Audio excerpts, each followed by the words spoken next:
आज मैं फिर से आपके सामने एक नए वीडियो के साथ में, नए टॉपिक के साथ में, नए जोश मोटिवेशन के साथ में हाजिर हूं, विच इज सूचरिंग, यानी कि वो टॉपिक जो वेरियस टाइप्स ऑफ एग्जामिनेशंस के अंदर पूछा जाता है, इंपॉर्टेंट है as a point of view for the medical concept and like भाई it is asked also in the, भाई देखो एमएसएन के अंदर पूछा जाता है first one and the second one which is asked in the fundamental, यानी कि ये टॉपिक ऐसा टॉपिक है जो कि कहीं ना कहीं किसी ना किसी तरीके से डायरेक्टली इनडायरेक्टली पूछा जाता है।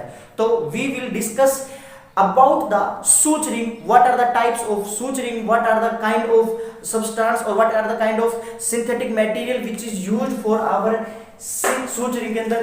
तो चलिए शुरू करते हैं बिना किसी देरी के, that is suturing।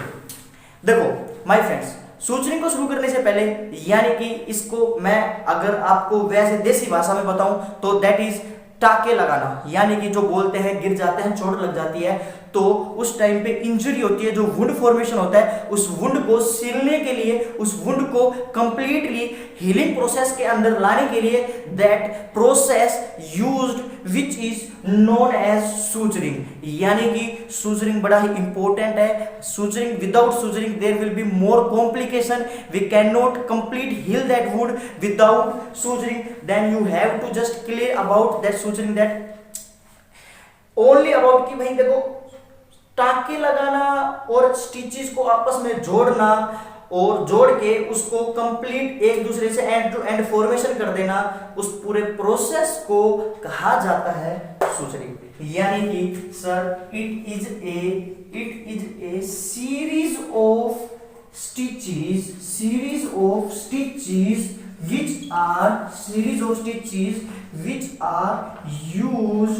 which are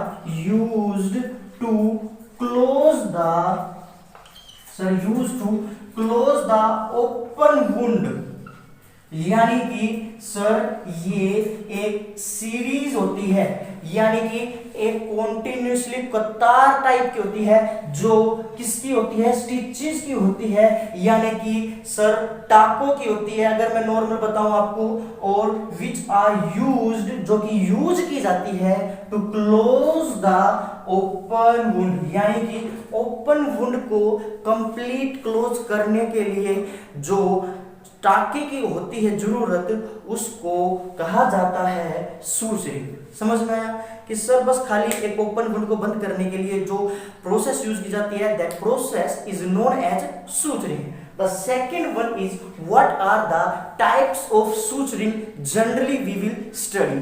तो सेकंड वन याद रखना कि भाई कितने तरह का होता है सूचरिंग, तो मैं आपको बताता हूं। देखो जो फर्स्ट सूचरिंग होती है दैट इज इंटरप्टेड। टाइप्स के अंदर मैं बता रहा हूं, टाइप्स की मैं बात करूं इसकी, तो which is first one is interrupted, यानी कि भाई वो इंटरप्टेड सूचरिंग करना किसके अंदर, जैसे क्या होता है कि अगर मैं मान के चलो ये वुंड है, ठीक है, इतनी लंबी चोट लगी हुई है किसी भी एक हाथ के ऊपर या फिर किसी भी एक लिम्ब के ऊपर, पूरी बॉडी के पार्ट के ऊपर, तो वहां पे अगर मैं एक गांठ यहाँ पे मार के इसको और यहाँ पे इसकी नोट लगा देता हूं, देन इसको कट कर देता हूं, देन सेकंड नंबर पे इसको एक और गांठ लगा के फिर यहाँ पे कर देता हूं, देन उसके बाद इसको एक यहाँ पे लगा के नोट यहाँ बना दी गई, यानी कि इंटरप्शन है। एक लगाई देन उसको कट कर देते हैं, सेकंड पार्ट ले जाता है देन उसको कट कर देती है, तीसरा लगाया देन उसको कट कर दिया जाता है, यानी कि there is completely interruption between the first suture and the second suture, यानी कि जो फर्स्ट स्टिच लगाया था that's there is no relation between first and second suture. याद रखना माय फ्रेंड्स, इंटरप्शन यानी कि एक छोड़ एक, this type of suturing is known as interrupted suturing, ठीक है। Then second one suturing which is continuous suturing, ठीक है, यानी कि वो सूचरिंग जो कंटीन्यूअसली यूज की जाती है, कंटीन्यूअसली देखी जाती है, कंटीन्यूअस सूचरिंग, यानी कि अगर ये एक चोट लगी हुई है इतनी लंबी और अगर मैं यहां से एक स्टिच लूं और इसको यहीं पे बांध कर दूं और एक वन पार्ट को, देन उसके बाद में दूसरा इधर से लूं, तीसरा इधर से लूं, देन चौथा इधर से लूं, पांचवा ऐसा करता एंड लास्ट में यहाँ पे आके एक नोट लगा दूं, यानी कि first note and last note this have, ठीक है। तो ये जो फर्स्ट नोट होती है और जो लास्ट नोट होती है, इसके बीच में कोई भी इंटरप्शन होनी चाहिए, कॉन्टिन्यूटी होनी चाहिए। This suturing is known as continuous suturing. याद रखना इंपॉर्टेंट है। देन तीसरे नंबर पे आती है continuous के बाद में sir mattress, which is mattress. ठीक है, मैट्रेस suturing के अंदर क्या होता है कि देखो, मान के चलो अगर ये एक स्किन है, ठीक है, और ये ऐसे है और ये यहाँ पे लग गई इसको चोट, ठीक है, तो अगर मैं एक नीडल डालता हूँ यहाँ से, इसको यहाँ से बंद करने के लिए, और इस नीडल को यहाँ से बाहर निकाली, अब इसी नीडल को यहीं से बाहर निकाल के अगर मैं इसको वापस से इधर से लेके और वापस से ला के बाहर इधर ही और इधर में नोट लगा दूं, उस suturing को कहा जाता है mattress suturing. There are a lot of types of mattress suturing, vertical, horizontal. There are also some type of mattress suturing, but you have to just remind one thing, that what will be happen in this suturing. First we just enter or insert the suturing into this wire skin and just take out from here and get वापस into this and just make a note from here. This is known as mattress suturing, यानी कि वो suturing जो यहाँ से लेके और वापस डालकर इसको कट कर दी गई, ठीक है, यहाँ पे नोट लगा दी गई। This type of suturing is known as mattress suturing. Then उसके बाद में होता है mattress के बाद में भाई टाइप्स पढ़ लिया। एक याद रखना, एक नाम आता है pursed string suturing।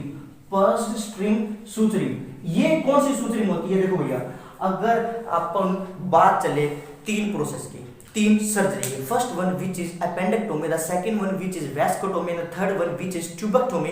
In this three out of surgery we have to just used which is purse string suturing. अगर किसी पेशेंट की अपेंडेक्टोमी होनी है तो जहां पे सुचर मारा जाएगा उस सुचरिंग को कहा जाएगा, वहां पे जो उसको कट करके जो आखिरी के अंदर जो सुचर लगाया जाता है वहां पे पर्स्ट स्ट्रिंग सुचरिंग यूज की जाती है। ट्यूबेक्टोमी यानी कि अगर एक औरत को जो वो जन्मजात कभी दोबारा वो ना बने माँ, उसको अगर परमानेंटली ट्यूबेक्टोमी करनी है तो उसको क्या किया जाएगा वहाँ पे? सर पर्स्ड स्ट्रिंग सुचरिंग की जाएगी।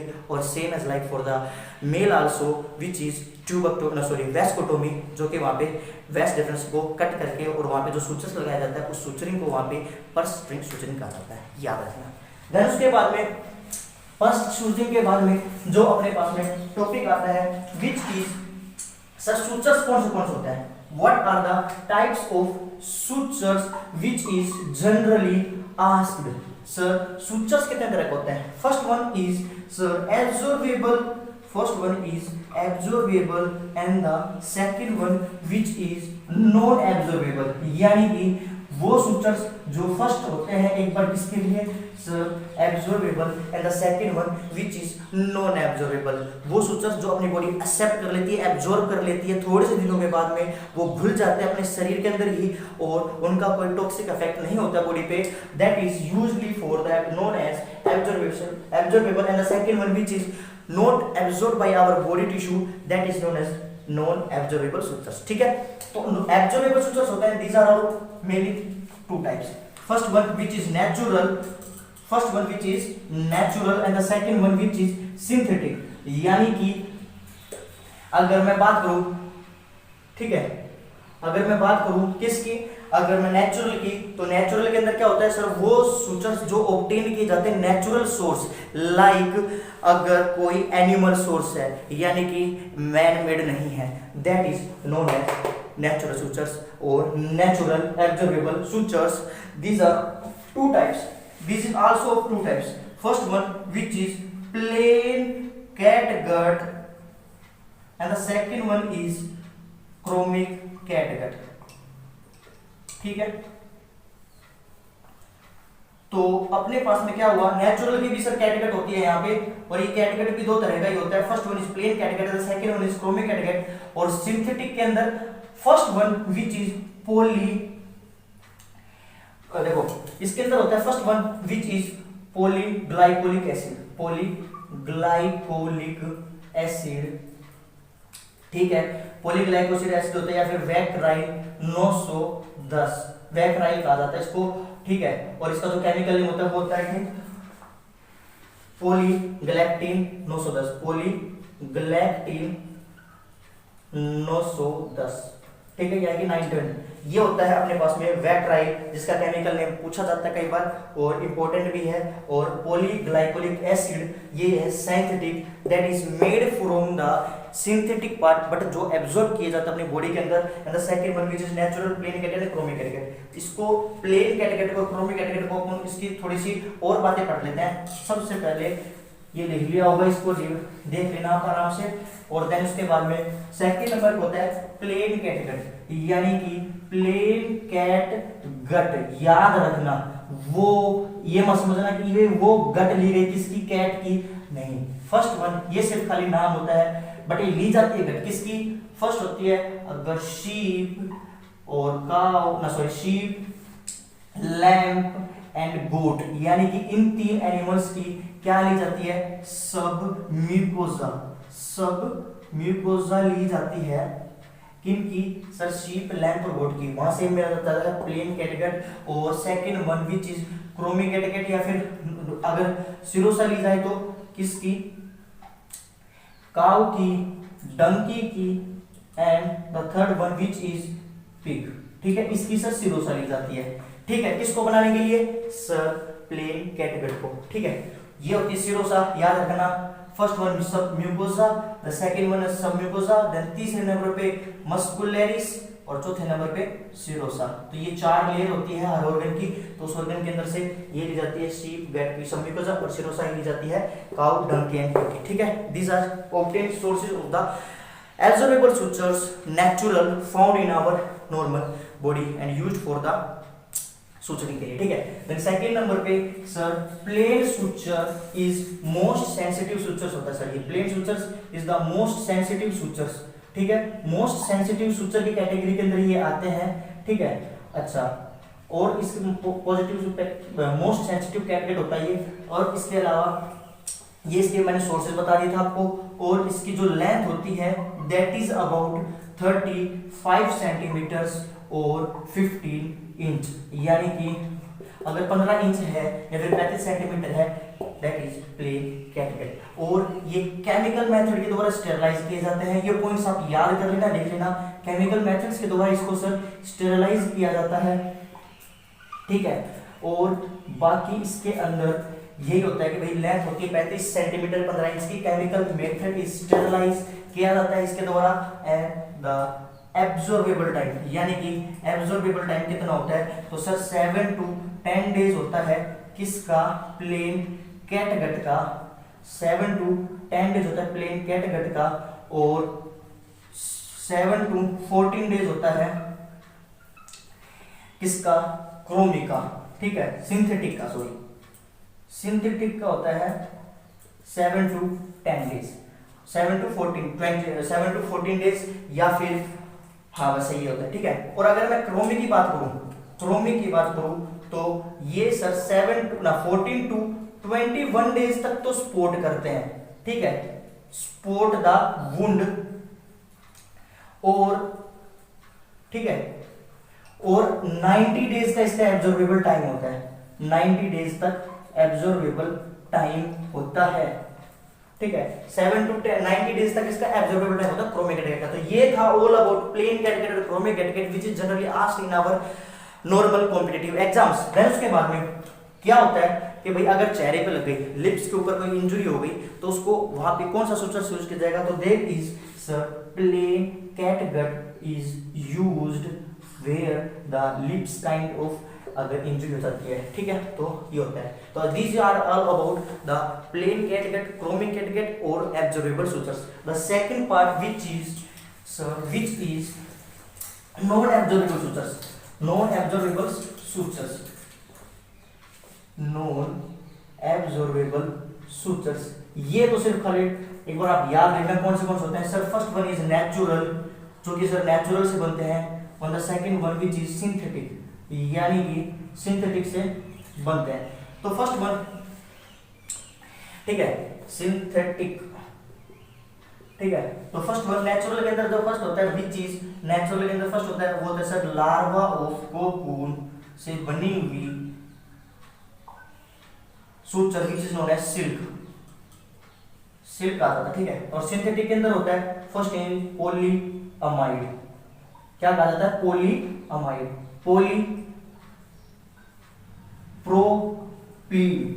पॉलीप्रोपिलीन, और इसके अलावा प्रोलीन कहा जाता है, और नाइलॉन होता है, और सिल्वर होता है। ठीक है, तो ये थे अपने पास में total about non absorbable sutures which is generally asked in our exams. तो आई होप कि यहाँ तक आपको टॉपिक समझ में आएगा। वीडियो को पूरी देखना अगर आपको टॉपिक समझना है तो कंप्लीट। ठीक है, ये थोड़े से बोरिंग टॉपिक होते हैं, I understand, but you have to just learn all this material for your competitive exams, no matter what the topic is boring और interesting. Then second one non absorbable sutures हो गए यहाँ तक। Then उसके बाद में सर इसकी colour coding, what are the various types of colour which is used. ठीक है, वेरियस टाइप्स ऑफ कलर होते हैं इसके, भाई कौन से ऐसे कलर होते हैं जो ये फाउंड होते हैं। तो देखो ये मोस्ट इंपोर्टेंट है, क्वेश्चन यहीं से आते हैं। First one which is stainless steel, यानी कि स्टेनलेस स्टील से बनाया गया हुआ जो सूचर्स होते हैं which are made like silver colour. ठीक है, सिल्वर कलर होता है। देन उसके बाद में सेकंड नंबर होता है प्रोलीन, यानी कि प्रोलीन जो सूचर्स होते हैं उसका कलर रॉयल ब्लू कलर का होता है। याद रखना रॉयल ब्लू, यानी कि RORO प्रोलीन, याद रखना रॉयल ब्लू। देन उसके बाद होता है silk which is made from the light blue. ठीक है, लाइट ब्लू से बना रहता है। और देन उसके बाद में वैक्राइल होता है, क्या होता है, वैक्राइल विच इज लाइक वोयलेट कलर या फिर पर्पल कलर। ठीक है, पर्पल कलर होता है। V stand for violet, V stand for vicryl. Then उसके बाद में प्लेन, कैट, गर्ड, याद रखना P स्टैंड फॉर प्लेन और P स्टैंड फॉर पीला, यानी कि येलो कलर। ठीक है, और प्लेन के बाद में होता है सर क्रोमिक कलर, क्रोमिक।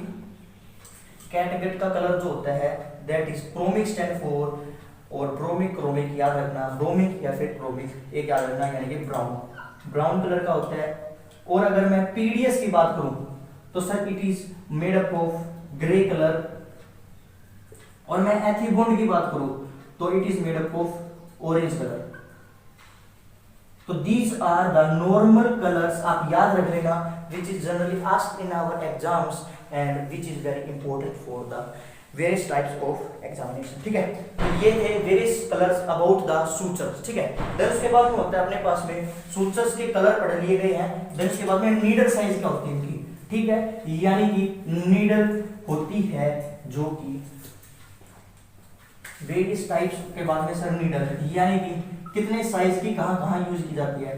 10 से अगर मैं ओनली 20 तक लेके चलूं तो सर ये फेस याद ऊपर, face in the sense sir यहाँ पे लग जाती है स्कल के ऊपर कहीं भी, तो वहां पे होती है फेस के ऊपर। देन उसके बाद में 20 से 30 which is generally use for the bowel के लिए और इंटेस्टाइन के अंदर, यानी कि अगर मैं 20 से 30 यूज किया जाएगा कहाँ पे, बाउल एंड इंटेस्टाइन के अंदर। देन उसके बाद में 30 से 50 यूज किया जाता है स्किन के ऊपर, और इसके बाद में 30 से 80 यूज किया जाता है आर्टरीज के ऊपर, यानी आर्टरीज के अंदर कोई इंजरी हो जाती है वहां पे इसका यूज किया जाता है। और देन उसके बाद में 80 से 10 जो यूज किया जाता है that is for the I surgeries. तो ये थे इसकी क्या needle size which is used for various types of surgery. तो आप लिख लेना इसको। ठीक है, देन उसके बाद में एक ट्रॉली याद रखना। ठीक है, trolley, which trolley we will learn, that is Mayo trolley. ये पूछ ली जा सकती है कि मायो ट्रॉली कहां पे यूज की जाती है। तो sir Mayo trolley is generally used for the भाई जो सूचर्स के जितने भी मटेरियल होते हैं उसको रखने के लिए जो ट्रॉली यूज की जाती है, यानी कि सूचरिंग के लिए यूज की जाती है, यानी कि फॉर आर्टिकल्स को रखने के लिए। ये थे all about suturing which is very important for the exam. And last का जो नर्सिंग रोल बचता है दैट इज कि एक तो जैकिंसन रूल भूलना मत। जैकिंसन रूल यानी कि आखिरी के अंदर जब अपन सूचक हो जाता है, सूचक हो जाती है, तो एक रूल फॉलो करते हैं, यानी कि जो सूचक को कट किए जाते हैं वो 1/4 पार्ट छोड़ दिया जाता है सूचर का, आखिरी के अंदर टू उसको वो वुंड डिसेनिसेंस और जो केलोइड फॉर्मेशन वगैरह होती है बाद में, वो ऐसा कोई कॉम्प्लिकेशन इवर्सेशन वगैरह ना हो, तो उसके लिए जैकिंसन रूल फॉलो किया जाता है। प्लस में काउंट कर ले जाते हैं आर्टिकल्स, काउंट कर ले जाते हैं आर्टिकल्स, ठीक है, और स्टिचेस को काउंट कर लिया जाता है। विटामिन सी की डाइट दे दी जाती है टू हीलिंग के लिए कि भाई अच्छे से हीलिंग हो जाए, और विटामिन ए भी दिया जाता है किसके लिए, टू प्रिवेंट इन्फेक्शन, यानी कि इन्फेक्शन से प्रिवेंट करवाने के लिए। तो ये था all about suturing which is generally asked in various types of exam. I hope आपको टॉपिक लगभग समझ में आया होगा, और कहीं कंफ्यूजन है तो आप मेरे को प्लीज कमेंट करके जरूर बताएं कि what is your confusion about this topic, और वीडियो को पूरी देखा कीजिए कि जिससे आपको कंप्लीट टॉपिक समझ में आए, ठीक है। मैंने अभी उसका एवरेज जो टाइम ड्यूरेशन था मैंने देखा था 3 से 4 मिनट, 5 से 7 मिनट आता है, तो उस टॉपिक को आप या तो पूरा देखते नहीं है, और देखते हैं तो उसको कंप्लीट नहीं देख पाते, जिसकी वजह से वो टॉपिक आपको समझ में नहीं आएगा। तो मेरा कहने का मतलब बस ये है कि टॉपिक को कंप्लीट देखा कीजिए, और अगर आपको वीडियो अच्छी लगती है तो प्लीज लाइक जरूर करके जाना, सब्सक्राइब करना, और वो आपके लिए करना कि भाई ठीक है आपको कुछ समझ में आए, कुछ आपको अच्छा मिले इन फ्यूचर, जो आपको कहीं ना कहीं हेल्प करे। तो और आप मेरे इंस्टा पे फॉलो कर सकते हो, ठीक है। तो मिलते हैं अपनी नेक्स्ट वीडियो के अंदर, तब तक के लिए सभी भाइयों को नमस्कार।